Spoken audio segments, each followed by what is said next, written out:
भाई साहब DJ book करना है। हाँ हाँ भाई साहब हो जाएगा, बताइए कौन सा प्रोग्राम है। मेरा लड़का का बर्थडे पार्टी है, 2 साउंड बॉक्स के साथ एक बजाने वाला भी लगेगा, तो बताइए कितना खर्चा आएगा। भाई साहब 10,000 रुपया लगेगा। ठीक है बुक कर दीजिए। हाँ भैया तो कुछ एडवांस कर दीजिए। चलिए 3,000 रुपया दे देते हैं, बाकी काम होने के बाद देंगे, ठीक है। ठीक है भाई साहब ठीक है। ऐ काला कद्दू, मंगलू और ढीला कहाँ है? आया क्यों नहीं है दुकान पे? फोन करो, बोलो प्रोग्राम में जाके उस लोग को गाना बजाना है। पापा मंगलू तो नहीं आया है। क्या मंगलू नहीं आया है? तो तुम हमको बताए क्यों नहीं? क्यों नहीं आया है? फोन करके बताया? अरे फोन पर हमको बताया था कि आज उसका पेट खराब है। अरे इस लोग का काम के समय ही पेट क्यों खराब हो जाता है? अच्छा ढीला तो आया है ना, उसी को भेज देंगे गाना बजाने के लिए। नहीं पापा, ढीला भी नहीं आया है और फोन करके भी नहीं बताया कि क्यों नहीं आया है। अरे इस लोग का यही आदत खराब है, फोन रखता भी है लेकिन फोन करके बताता नहीं है कि क्यों नहीं आए है। मालिक लोग परेशान होते रहे। अब इसका जो डीजे बुक कर दिए, कौन बजाएगा इसका गाना? जाओ एक काम करो, ढीला के घर जाओ, देखो क्यों नहीं आया है, पकड़ के लेके आओ। और सुनो, रास्ता में तुमको मक्खन जी और ढकलेल जी का दुकान मिलेगा, तगादा करते हुए आना। पता है ना जिनको हम लोग होलसेल में माल देते हैं, अभी तक पैसा नहीं दिया है। जाके पैसा मांगना, और अगर नाटक करे ना कि आज नहीं परसों ले लीजिएगा, तो बोलना भैया 1 महीना से यही सुन रहे हैं आपका, पापा बोले पैसा दीजिए। ऐसे थोड़ी ना धंधा होगा। अरे तगादा वगादा हम नहीं जाएंगे, ये सब काम के लिए अपना गोरा कद्दू को भेजिए, हमको अच्छा नहीं लगता ये सब काम करना। काहे कि आपका कोई दुकानदार पैसा देता तो है नहीं, खाली घुमाते रहता है, बल्कि जाते हैं तो आपके बारे में कंप्लेन करता है, ये माल बढ़िया नहीं दिए, वो माल बढ़िया नहीं दिए। हम वहाँ पर क्या यही सब सुनने जाते हैं क्या? अरे जाओ चुपचाप, और पिछले बार की तरह हरकत मत करना, जितना समझाया ना उतना करो। ई पापा कैसा कैसा लोग से काम करते हैं, इतना हम मना करते हैं ऐसा लोग से काम मत कीजिए जो पैसा टाइम पर नहीं देता है, लेकिन नहीं, इनको उन्हीं लोग से काम करना है, 2,000 कमाई जो होगा। और ऊपर से कहते हैं जाओ तगादा करके आओ, इसको तगादा करना कहते हैं, इसको तो भीख मांगना कहते हैं।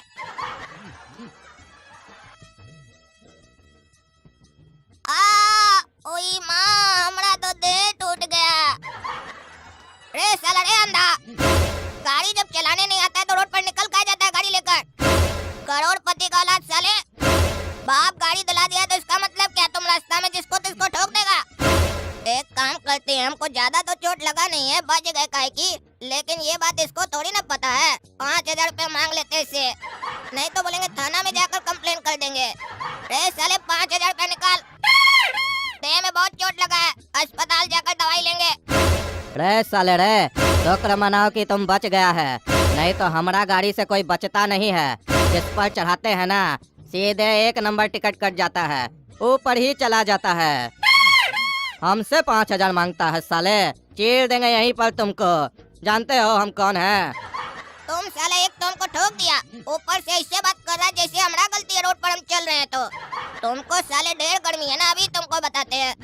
अरे छोड़ो हमको, छोड़ो, छोड़ता है कि नहीं साले, नहीं तो तुमको यहीं पर चीर देंगे। तुम साले नहीं बचेगा, तुमको छोड़ेंगे नहीं। अरे साले हम तुमको किसी काम के लायक छोड़ेंगे तब ना, तुम हमको नहीं छोड़ेगा। आइंदा से अगर काला कद्दू से पंगा लेना हो ना तो 100 बार सोच लेना। इस साले को तो छोड़ेंगे नहीं। एक तो पापा सुबह सुबह दिमाग खराब कर दिए, बोले तगादा करके आओ, ऊपर से ये साला रास्ता में मिल गया। अब तो साला हमारा पूरा मूड खराब हो गया है। एक काम करते हैं, तगादा जाएंगे ना तो कटोरा लेकर जाएंगे, और देखो कैसे दुकानदार लोग को ठीक करके आते हैं। चाचा ये लीजिए कटोरा। अरे ये क्या दे रहा है काला कद्दू तुम? चाचा ये कटोरा पापा ही देकर भेजे हैं, और बोले हैं चाचा को जाकर दे देना, काहे कि रोज रोज अपना ही पैसा भीख की तरह मांगने में अच्छा नहीं लग रहा है पापा को आजकल। पापा पूरा तंग हो चुके हैं भीख मांगते मांगते, काहे कि कभी आप लोग देते हैं कभी नहीं देते हैं। तो पापा ये कटोरा लेकर हमको भेजे हैं, और बोले अंकल को जाकर दे देना, और बोल देना कि जब भी अंकल को भीख देने का मन करे तो इस कटोरा में डाल दे, और जब कटोरा पूरा भर जाएगा तो हमको फोन करके बुला लेगा, पापा ये बोले हैं। क्योंकि रोज रोज पापा कटोरा लेकर नहीं आ सकते आपके पास, काहे कि उनको अब अच्छा नहीं लग रहा है बार बार भीख मांगना। क्योंकि जैसा कि हम पहले भी बोले, कभी आप लोग देते हैं कभी नहीं देते हैं, और कभी इतना ज्यादा अमाउंट दे देते हैं कि आने जाने का खर्चा भी उससे ज्यादा हो जाता है। तो पापा बोले जब वो लोग अपने मन के हिसाब से ही पैसा देते हैं, तो जब भी आपका मन करे कटोरा में भीख डाल दीजिएगा, फुल हो जाएगा तो पापा को फोन करके बुला लीजिएगा। धन्यवाद। अरे तुम्हारा बाप को अगर इतना ही अजीब लगता है, यह परेशानी होता है हम लोग से काम करने में, तो काम काहे करता है हम लोग के साथ? अपना पैसा भूल जाए, काहे मांगने आता है बार बार? कम से कम इस तरह अपना बेटा को भेजकर हम लोग की बेइज्जती तो ना करे ना। अरे चाचा, इसमें आपकी बेइज्जती कहाँ हुई? पापा तो खुद को भिखारी बोल रहे हैं ना, क्योंकि पापा से तो आप लोग सिर्फ एक बार मांगते हैं और पापा को तो आप लोगों से कई बार मांगना पड़ता है ना, और उसके बाद भी आप लोग पापा को भीख देते कहाँ हैं?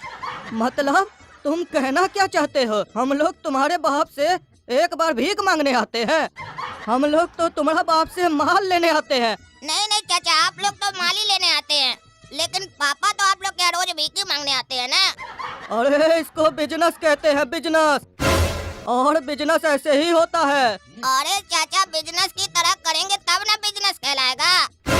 पर जिस तरीके से आप लोग काम करते हैं उसको देखकर तो यही लगता है कि पापा आप लोग से रोज भीख मांगने आते हैं। अरे क्या बकवास कर रहे हो तुम? बिजनेस ऐसे ही होता है। अरे चाचा, जो आप लोग करते हैं इसको बिजनेस नहीं कहते हैं, जो हमारे पापा करते हैं उसको बिजनेस कहते हैं।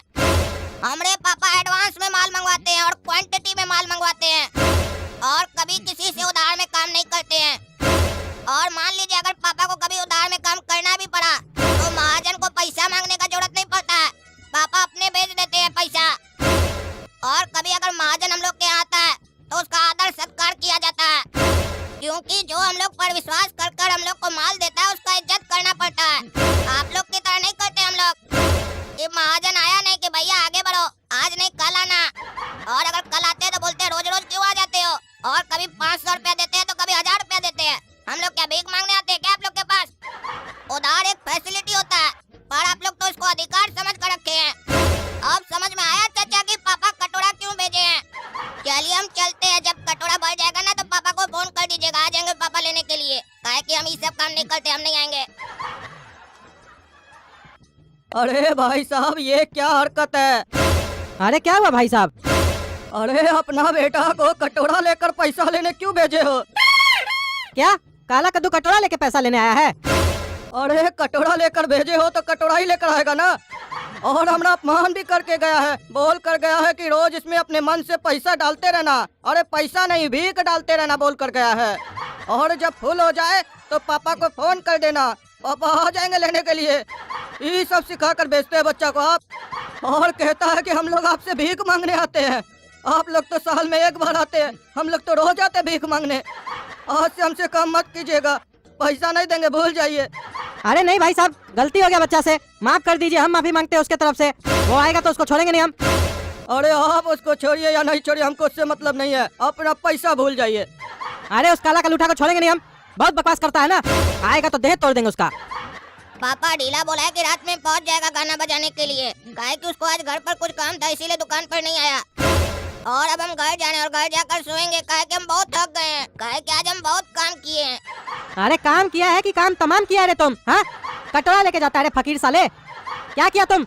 हमारा पैसा डुबा दिया, फोन करके हमको बोला है पार्टी लोग पैसा नहीं देगा। तुमको कौन बोला इस हरकत करने के लिए? तुमको तो साले छोड़ेंगे नहीं, तुमको कहीं भी भेजते तुम हमारा नुकसान करवा देता है। अरे पापा छोड़िए हमको, छोड़िए। अगर ऐसे भीख मांगने भेजेगा तो कटोरा ही लेकर जाएंगे, काहे कि भीख तो कटोरा में ही लिया जाता है ना। और अगर भिखारी लोग को उधार दीजिएगा तो उन लोगों को कटोरा ही दे कराएंगे ना, और क्या दे कराएंगे? छोड़िए हमको। अरे चुप साला, तुमको आज हम छोड़ेंगे नहीं। हाँ भाई साहब, आप बोले थे कि आपका बेटा के यहाँ जब डीजे बच जाएगा तो आप पैसा दे देंगे। बर्थडे तो हो गया आपका बेटा का परसों, लेकिन आप आके पैसा नहीं दिए तो इसीलिए हम आ गए। अरे हाँ भाई साहब, दिमाग से निकल गया, चलिए अभी दे देते हैं। ऐसे आपका आदमी डीजे बहुत बढ़िया बजाया, लेकिन इतना अच्छा डीजे बजने के बाद भी हमारा बेटा नाच नहीं पाया। क्यों भाई साहब, नाचने नहीं आता आपका बेटा को? अरे नहीं भाई साहब, नाचना तो उसको बहुत बढ़िया से आता है, लेकिन कोई साला पागल मवाली उसको परसों इतना मारा है कि वो ठीक से चल नहीं पा रहा था, तो नाचेगा क्या? अभी फिलहाल ऐसे ठीक है, काहे कि दवाई वगैरह लिया है तो अब चल फिर पा रहा है। अरे चाचा तो कंप्लेन नहीं किए थाना में, वो साले को पुलिस वाला तो रगड़ देता बढ़िया से। अरे नहीं बाबू, हम लोग अपना बदला ना अपने लेते हैं, अपना स्टाइल में। पीछे देखते नहीं हो आदमी सब काहे खड़ा है?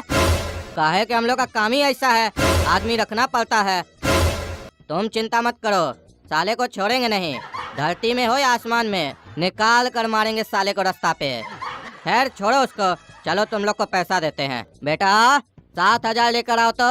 और है पापा, तुम साले तुम क्या कर रहा है हमारा घर में? पापा यही साला हमको मारा था उस दिन रोड पर। और इस साला इस सुअर का घर यही है क्या?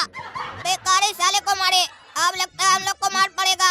हमारे साथ साथ पापा भी मार खाएंगे यहाँ पर। और पैसा भी नहीं मिलेगा। आप कौन है भैया? हम तो आपको नहीं पहचान रहे हैं। कहीं ऐसा तो नहीं मार का असर आपका दिमाग में हो गया है, इसीलिए आप हर आदमी को अपना दुश्मन तो नहीं समझने लगे हैं?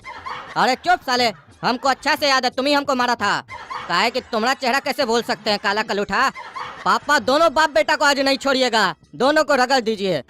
अरे हाँ हाँ बेटा तुम चिंता मत करो, तुम लोग को साले आज जाने नहीं देंगे यहाँ से। तुमको बोले हमारा बेटा का बर्थडे पार्टी पर डीजे बजाना, तो तुम्हारा बेटा हमारा बेटा को ही बजा के रख दिया। अब देखो हम लोग तुम लोग को कैसे बजाते हैं। अरे साला ये कैसा पागल को पैदा कर दिया घर में, एक तो बिजनेस में नुकसान करवाता है, ऊपर से मार भी खिलवाता है। अभी गुंडा लोग तो हम लोग को छोड़ेगा नहीं, इस साले को छोड़ेंगे नहीं हम। तो दोस्तों जब तक हमारा आदमी इन लोग का धुलाई कर रहा है तब तक आप लोग वीडियो लाइक कीजिए, चैनल सब्सक्राइब कीजिए और ज्यादा से ज्यादा लोग को शेयर कर दीजिए। धन्यवाद।